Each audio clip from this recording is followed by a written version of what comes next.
The head of the International Monetary Fund, or IMF, Kristalina Georgieva, said it's clear that the global economy has now entered a recession that could be as bad or worse than the 2009 downturn.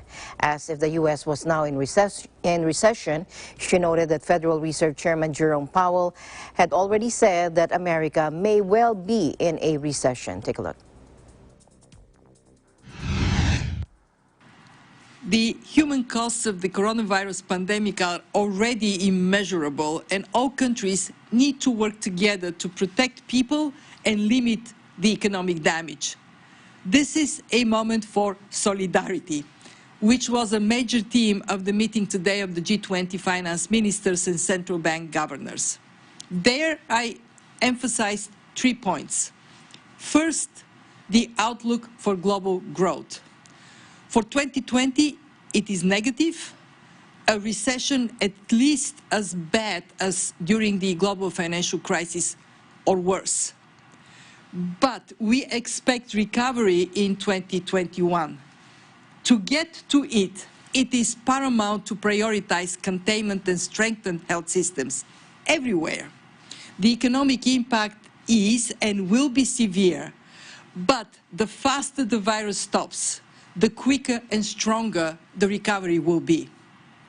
We strongly support the extraordinary fiscal actions many countries have already taken to boost health systems and protect affected workers and firms.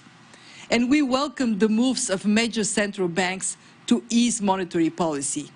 These are both efforts. They are not only in the interest of each country, but of the global economy as a whole.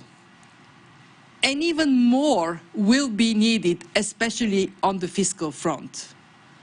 My second point is that advanced economies are generally in a better position to respond to the crisis, but many emerging markets and low-income countries face significant challenges. They are badly affected by outward capital flows, and domestic activity will be severely impacted as countries respond to the epidemic. Investors have already pulled $83 billion from emerging markets since the beginning of the crisis, the largest capital outflow ever recorded. And we are particularly concerned about low-income countries in that distress, an issue on which we are working closely with the World Bank. Third, what can we, the IMF, do to support our members? We are concentrating bilateral and multilateral surveillance on this crisis and policy actions to temper its impact. We will massively step up emergency finance. Nearly 80 countries are requesting our help, and we are working closely with the other international financial institutions to provide a strong, coordinated response for largest possible impact. We are replenishing the Catastrophe Containment and Relief Trust to help the poorest countries. We welcome those who have already made pledges and call on others to join. And we stand ready to deploy all our $1 trillion lending capacity. But we are not stopping there. We are looking at other available options.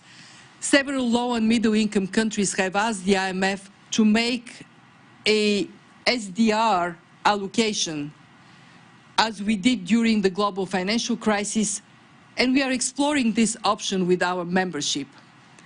Major central banks have initiated bilateral swap lines with emerging market countries.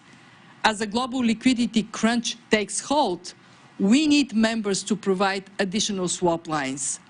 And again, we will be exploring with our executive board and membership a possible proposal that would help facilitate a broader network of swap lines, including through an IMF swap facility.